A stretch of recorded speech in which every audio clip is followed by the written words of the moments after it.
बहुत समय पहले की बात है। महारानीगंज गांव में माधव नाम का एक सीधा साधा व्यक्ति अपनी पत्नी सावित्री और बच्चों के साथ रहता था। माधव के पिता अपने इलाके के मशहूर रसोइये थे। उनका एक छोटा सा ढाबा था, बाबूजी का तंदूरी तड़का। उनके हाथ के बने तंदूरी चिकन का स्वाद ऐसा था कि लोग मीलों दूर से खिंचे चले आते थे। माधव अपने पिता के साथ हाथ बटाते बटाते इस कला में माहिर हो गया था, लेकिन वक्त ने ऐसी करवट ली कि माधव के पिता बीमार पड़ गए। भारी खर्च और इलाज के बावजूद वे बच न सके। पिता के जाने के बाद सिर पर कर्ज का पहाड़ टूट पड़ा। माधव ने भारी मन से अपने पिता की आखिरी निशानी, वो ढाबा बेचकर सारा कर्ज चुकाया। कुछ समय तो ठीक कटा, लेकिन धीरे धीरे घर में तंगी होने लगी। अपनी विरासत को फिर से खड़ा करने के लिए माधव के पास पैसे नहीं थे, इसलिए वो मजबूरन उसी ढाबे पर नौकरी करने लगा जिसे उसने बेचा था। ढाबे का नया मालिक शेठ धनीराम एक बहुत ही लालची इंसान था। जैसे ही माधव ने वहां काम शुरू किया, पुराने ग्राहक वापस लौटने लगे। लोगों को माधव के हाथों में वही बाबूजी वाला पुराना जादू महसूस हुआ। माधव बेटा, सच कहूं तो आज कलेजे को ठंडक मिल गई। कसम से आज तुम्हारे हाथों में तुम्हारे पिता की वही झलक दिख रही है, वही मसालों का तालमेल, वही पुरानी महक। ऐसा लग रहा है मानो पुराना देसी जायका फिर से जीवित हो उठा हो।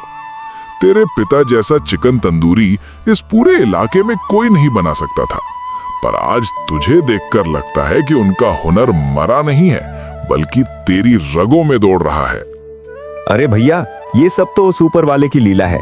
उन्होंने जैसा चाहा वैसा रास्ता बन गया। और रही बात इन मसालों की, तो ये सब मेरे बापूजी की विरासत है। मुझे आज भी याद है कि बापूजी किस मात्रा में कौन सा मसाला मिलाते थे, इसीलिए आज आपको वही काका वाला पुराना स्वाद मिल रहा है। ऐसे ही लोग आते, माधव से थोड़ी बात करते, चिकन तंदूरी खाकर अपने घर चले जाते। ढाबे की कमाई 4 गुना बढ़ गई।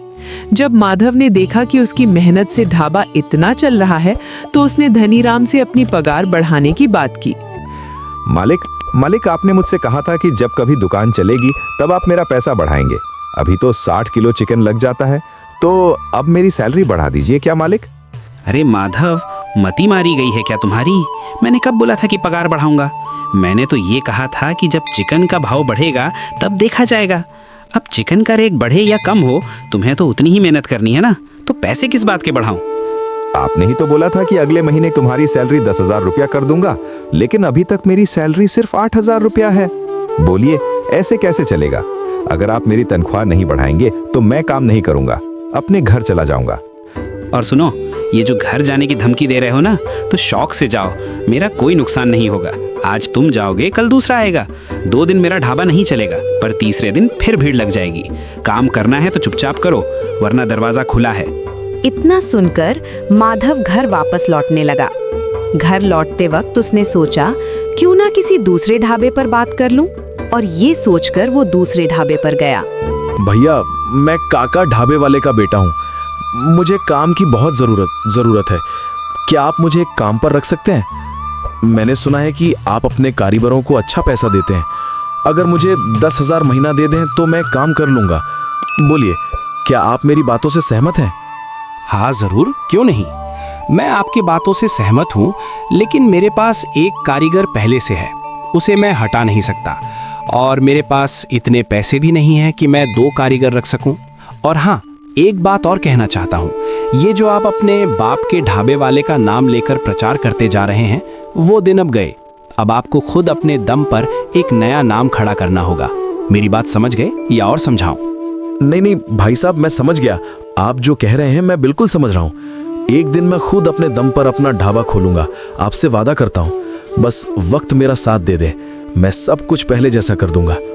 घर लौटने पर जब माधव ने ये बात सावित्री को बताई, तो सावित्री सहानुभूति दिखाने के बजाय उस पर चिल्लाने लगी। अरे, जब इतने पैसों में गुजारा हो रहा था तो तुम पैसे क्यों भरवाना चाहते थे? और ऊपर से अपना काम भी छोड़ दिया। अब घर पर बैठकर कैसे गुजारा होगा? मेरी बात मानो, मालिक के पास जाओ और माफी मांगकर फिर से काम शुरू करो। नहीं नहीं सावित्री, अब मैं किसी के यहाँ नौकरी नहीं करूँगा। मैं अब खुद का ढाबा खोलूँगा। चाहे मुझे उधारी लेकर दुकान खोलनी पड़े, मैं ज़रूर खोलूँगा। और हाँ, अब मैं अपनी एक नई पहचान बनाऊँगा। बड़े बड़े सपने देखने से घर नहीं चलता। वक्त ने साथ दिया तो सब कुछ सही रहेगा। अगर वक्त ने साथ नहीं दिया तो हम चाहकर भी कुछ नहीं कर सकते। इसलिए मेरी बात मानो, ढाबे पर फिर से काम करने चले जाओ। नहीं तो मैं खुद जाऊंगी, क्योंकि मुझे अपने बच्चों का पेट पालना है। सावित्री की इतनी बात सुनकर माधव तुरंत फिर से ढाबे के मालिक से मिलने चला जाता है और वहां जाकर कहता है, मालिक, मुझे माफ कर दो। मैं अपने जोश में अपना होश खो बैठा था। आज के बाद मैं ऐसा कभी नहीं बोलूंगा। बस आप मुझे फिर से अपने काम पर रख लो। चलो कोई बात नहीं, गलती इंसानों से ही होती है। कल सुबह टाइम से आ जाना और अब रात को ही घर जा पाओगे। पहले मुझे काम करवाने की ज़रूरत थी, लेकिन अब तुम्हें काम करने की मजबूरी है। इसलिए अब महीने के 10,000 नहीं, सिर्फ 5,000 रुपये मिलेंगे। पर मालिक, आप तो मुझे 8,000 रुपये देते थे, तो अचानक ऐसे कम क्यों कर दिए? काम करना है तो कल दिख जाना, वरना अपना रास्ता नापो। समझ में आया? ढाबे वाले मालिक की इतनी बात सुनकर माधव कुछ नहीं बोलता और घर वापस आ जाता है। उसे पता था कि ये सब उसकी पत्नी के कहने पर हो रहा है, लेकिन माधव करता भी क्या। इतना सोचकर माधव सो जाता है। सुबह होते ही वो फिर ढाबे पर पहुंच जाता है। वहां मालिक उससे खूब काम करवाता है। चिकन तंदूरी बिक जाने के बाद भी मालिक उसे ढाबे पर ही खड़ा रखता है, बैठने तक को नहीं कहता। पहले माधव को शाम तक छुट्टी मिल जाती थी, लेकिन अब उसे रात को ही छुट्टी मिलती है। वो थक हार कर घर जाता है और जो भी पैसे कमाता है चंपा को दे देता है। सावित्री कभी उसका हाल नहीं पूछती थी। उसे प्यार था तो बस पैसों से। माधव को ये बात बहुत बुरी लगती थी। वो बिना कुछ खाए पिए सो जाया करता था। ऐसे करते करते महीने बीत गए और माधव की तबीयत खराब होने लगी। एक दिन सुबह जब वो ढाबे की तरफ जा ही रहा था, तब तबीयत खराब होने के कारण वो जमीन पर गिर जाता है।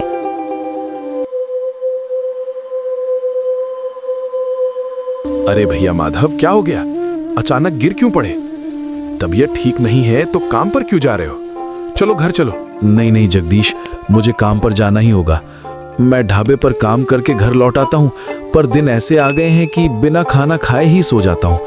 मुझे 3 दिन हो गए खाना नहीं खाए, इसी वजह से चक्कर आ रहे हैं। मेरी हालत बहुत खराब है। घर में इज्जत नहीं, ढाबे पर इज्जत नहीं। इस जमाने में तो सिर्फ पैसा ही सब कुछ है। नहीं माधव, तुम मेरे बचपन के दोस्त हो, मैं तुम्हें ऐसे नहीं छोड़ सकता। तुम मेरे साथ मेरे घर चलो, वहां थोड़ा आराम करो, फिर हम बैठकर बात करेंगे। रतन ने उसे सहारा दिया और अपने घर ले जाकर खाना खिलाया। सुनो जगदीश भाई, मेरे पास पैसे तो ज्यादा नहीं है, पर हुनर है। मैं अपने पिता की दुकान पर तंदूरी चिकन बनाया करता था और ढाबे पर भी वही बनाता हूँ। मुझे पूरा विश्वास है कि मेरा तंदूरी चिकन पूरे गांव को पसंद आएगा। अगर मैं एक ढाबा खोल लूँ तो शायद सब कुछ ठीक हो जाए। रतन ने माधव की हालत देख उसे एक सुझाव दिया। मेरे पास कुछ पैसे हैं, थोड़ा बहुत। हम दोनों मिलकर कोई अपना काम शुरू करते हैं। तुम मुझे अपने काम पर रख लेना, जो भी मुनाफा होगा वो तुम्हारा, मुझे नहीं चाहिए। हाँ, तुम बिल्कुल सही कहते हो। मैं भी सोच रहा हूँ कि देसी चिकन तंदूरी के नाम से एक ठेला चलाऊं। जब पैसे इकट्ठा हो जाएंगे तब अपना ढाबा खोल लूंगा और तुम मेरे साथ काम करना। जो भी मुनाफा होगा उसमें तुम्हारा हिस्सा जरूर रहेगा। बिल्कुल, क्यों नहीं जगन, तुम एक दिन बहुत बड़े आदमी बनोगे, मुझे यकीन है। लेकिन शुरुआत हम ढाबे से नहीं कर सकते, क्योंकि हमारे पास उतना पैसा नहीं है। इसलिए मेरी बात मानो, मेरे पास जो थोड़े पैसे हैं वो ले लो और एक ठेला खरीद लो। ठेले पर ही शुरुआत करो।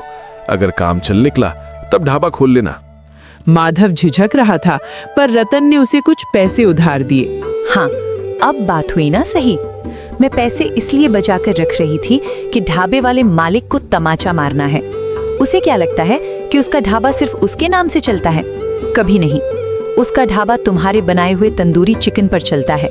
मैं चाहती हूँ कि हमारी अपनी एक दुकान हो और उसका मालिक तुम हो, और इसके लिए पैसे होना जरूरी थे। इसीलिए मैं पैसे इकट्ठा करके रखती रही।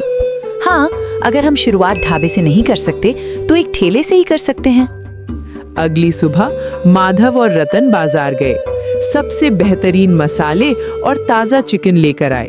उन्होंने एक छोटा सा साइकिल ठेला तैयार किया और उस पर बड़े अक्षरों में लिखा, माधव का असली तंदूरी तड़का। बाजार के मोड़ पर जैसे ही तंदूर की पहली महक उठी, लोग पुराने ढाबे को छोड़ माधव के ठेले की तरफ दौड़ पड़े। अरे माधव भाई, ये खुशबू तो पूरे बाजार में आग लगा रही है। कसम से देखकर ही मुंह में पानी आ गया। अब और सब्र नहीं होता भाई, जल्दी से एक प्लेट लगा दो, आज तो असली दावत होगी। माधव का स्वाद ऐसा था कि शाम होने से पहले ही सारा माल बिक गया। वाह, लाजवाब। यकीन मानिए माधव भाई, ऐसा स्वाद तो बरसों से चखा ही नहीं। इसे खाते ही पुरानी यादें ताजा हो गईं। आज पेट तो भर गया है, लेकिन कसम से इस स्वाद से अभी मन नहीं भरा। एक प्लेट घर के लिए भी पैक कर दो। दोनों के चेहरों पर खुशी झलकती है। शाम को घर लौटकर वे मुनाफा गिनते हैं और बराबर बराबर बांट लेते हैं। अगले दिन फिर वही रूटीन, सुबह तैयारी, ठेला लगाना, खुशबू से ग्राहकों का आना और शाम को मुस्कुराते हुए घर लौटना। ऐसे करते करते कई दिन बीत जाते हैं और उधर ढाबे वाला मालिक परेशान हो जाता है। क्या हो गया है लोगों को? अचानक मेरे ढाबे पर सन्नाटा क्यों पसर गया? कोई ग्राहक नजर नहीं आ रहा। कहीं गांव में कोई नया ढाबा तो नहीं खुल गया? और वो माधव बिना बताए गायब है। कहीं उस कंगाल ने ही तो कोई खुराफात नहीं की? चलो खुद चलकर देखना पड़ेगा कि माजरा क्या है। इतना कहकर ढाबे का मालिक गांव की ओर निकल पड़ता है।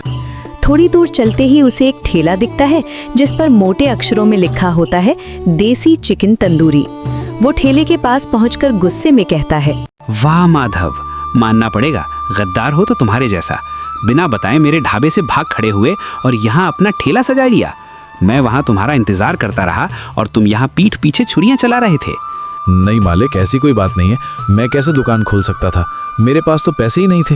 ये तो मेरे दोस्त जगदीश की मेहरबानी है जिसने मदद की। आज जो कुछ हूँ उसी की वजह से हूँ। देखो माधव, पुरानी बातें भूलो, अब तुम मेरे ढाबे पर वापस आ जाओ। मैं तुम्हें इस ठेले के मुनाफे से भी ज्यादा पैसे दूंगा। बोलो, चलोगे मेरे साथ?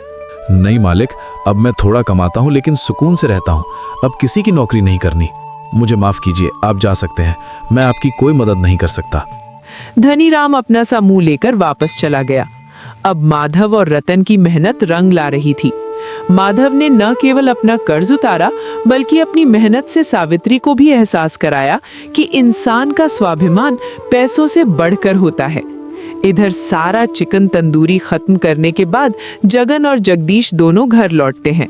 मुनाफा बराबर बांटने के बाद रतन अपने घर चला जाता है। क्या इसके बाद माधव और रतन अपने इस चिकन तंदूर ठेले को आगे बढ़ा पाएंगे या उनका ढाबे वाला मालिक उनके पीठ पीछे कुछ कर रहा होगा? पूरा एपिसोड देखने के लिए हमारे अगले एपिसोड तक बने रहें। हम जल्दी एक नए एपिसोड के साथ आएंगे और आपको इसकी पूरी सच्चाई बताएंगे। तब तक हमारे चैनल को सब्सक्राइब कीजिए और वीडियो को लाइक कीजिए।